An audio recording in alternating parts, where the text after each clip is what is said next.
What were you like in those Yeah, days? that was about 60 years ago, by the way. Yeah, I belong to a family of teachers. Both my parents were from the educational profession. My mother was a principal of girls' school, Peace Society Girls' School, Modern High School. And my father was a professor of English and literature in Ferguson College. So we grew up in a very academic, let me use the word environment. But they also encouraged us, all the three children, to be very active in extracurricular activities. I mean, my father had laid out a very neat plan for me. Scouts during the school days, first 2 years of college would be NCC, and the engineering college 3 years would be sports. So this is how I grew up. The Scouts was fantastic because it gave us a lot of value system. I don't know how many of you have been in the Scouts profession before, but there's a thing that you have to do one good deed every day. That's a satkritya, that's the word they use. And we were very serious about it, in the sense that, feel very disturbed if you have not done any good deed. So my mother used to be usually the target that I used to insist that I cut some vegetable for her or something like that, which she may not always want to. And Pune that time was a paradise for pensioners. We had lots of elderly people around us. I used to go and request one of the kakus there to see if I can water her garden or something like that. So, that's how we grew up. So, but that gave, now looking back, a sense of natural sense of service to the community. And I think Scouts in that sense, I felt, had developed that kind of natural sense, which probably when you see next time when I was running the companies, I was also looking at it, the community as a whole, whether the state or the city or the case may be. So that was Scouts. The first 2 years in the NCC, my father was a strict disciplinarian. He was himself a UOTC, in the olden days called University Officers Training Corps. He was an officer there. And his students, a lot of them went to war as officers during the Second World War and used to come home. So he was more like an army person than professor of English literature. So that NCC was wonderful. I got a gold medal in the DSAT and as a corporal, and those 2 years was fantastic. And then engineering college, everything else but sports. So I got fortunate. COAP has that boat club, so I used to spend all my evenings at the boat club. I got boat club championship as well. And I used to swim for the college. We captaining the water polo team. So so that's how I grew up, both academics. Yeah, by the way, I stood first in the university in final year of engineering. Scheme which had come up. Those days we had 3 years for electrical engineering. So it was FESC and B. Towards the end of SC, was a team of naval officers came looking out for graduates, and they chose us. So last year I was actually given a rank.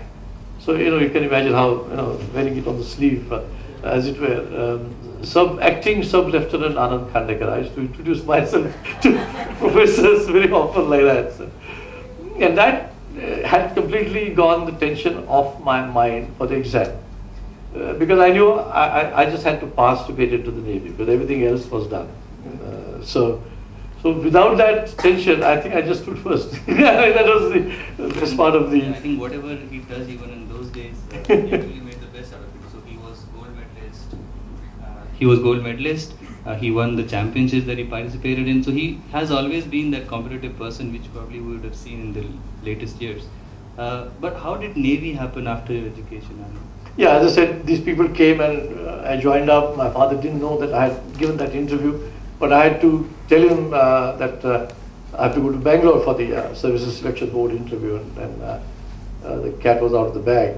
My elder brother, who was by then already in the army, so both the brothers, going away into services. But I think, to be honest, both my parents never had any issue on that. They just go ahead and join. So after education, he served 25 years with distinction in Indian Navy. and I have to read out few things that he did there. He was specializing in electronics, communications, and weapon systems.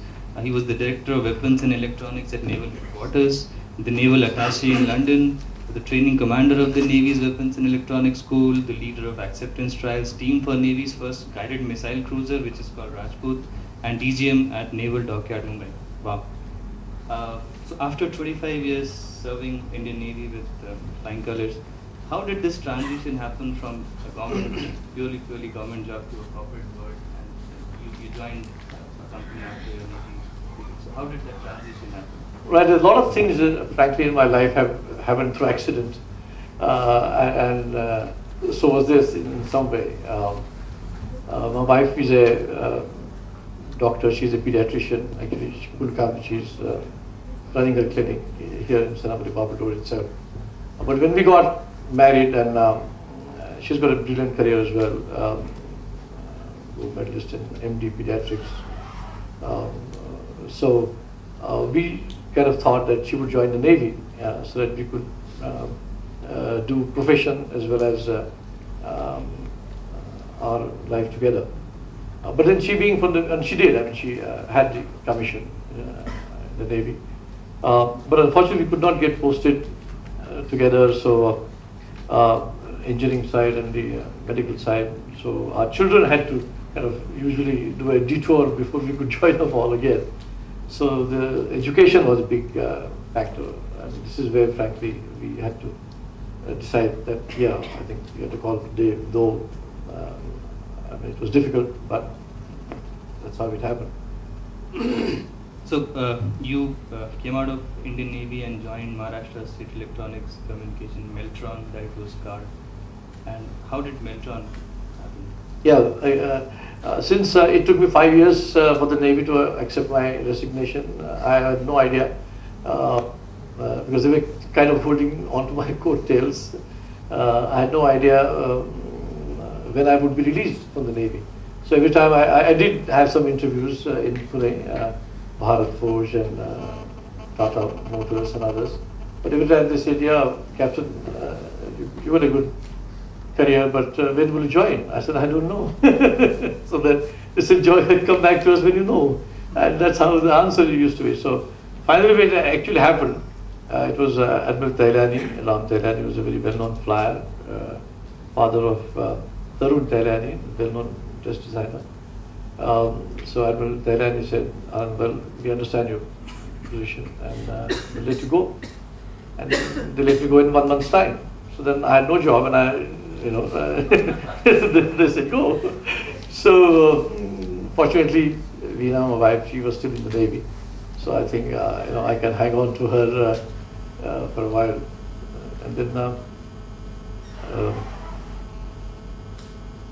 while leaving, somebody mentioned that Meltron people were asking for a retired Navy person in Mumbai to head their corporate office as the executive director. So they asked me whether you would like to join. I said yes. That's the only company that had asked me whether I could join. And Keshav Mahindra, Anand Mahindra's father and his brother, they interviewed me and then I got selected. This is how I was in Meltron. But it did prepare me for the corporate, but as you could see, it was not corporate, it was semi-corporate, it was public sector. So from Navy to, I was in between, again happened by chance. Subsequently came down to the private. But 3-4 things which Navy really taught me. It stood me very well in the later years. One was the fact that the value of teamwork. When we get appointed to a ship, we are not told, we haven't got any choice of the people who work with you. So we just get a letter from the Naval Headquarters saying that following officers, so many sailors will join so-and-so ship for the next 2 years and run the commission.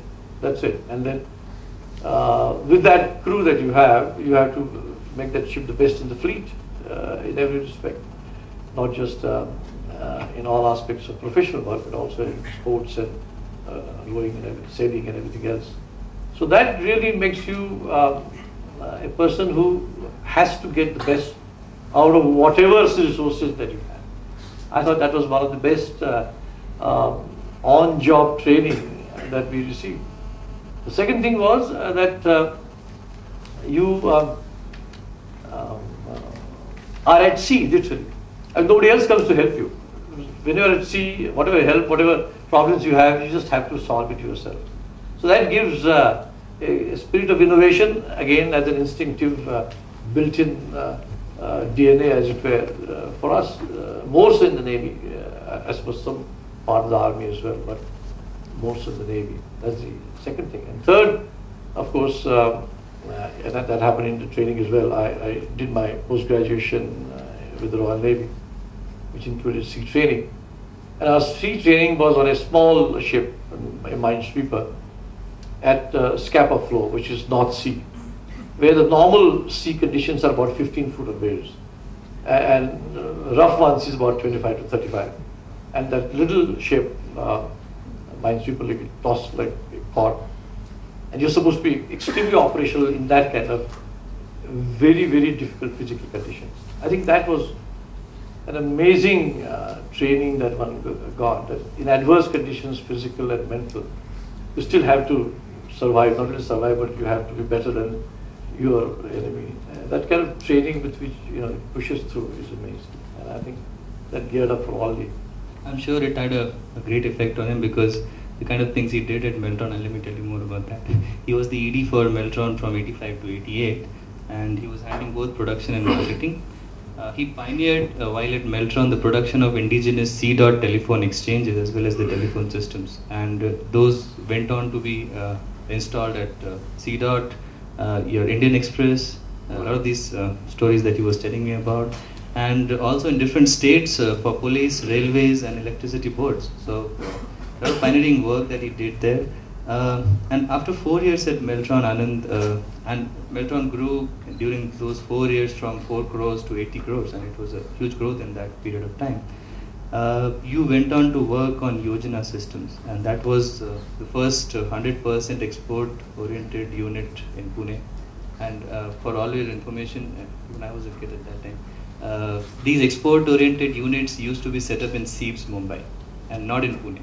So it was a great achievement, and during the next 40-45 minutes, you'll get to see this pioneering thing, the first, and that's why I didn't introduce Anand there, because it'll keep repeating itself. So Anand, how did that happen? Yojana systems, the 100% EOU in Pune? Yeah, all right.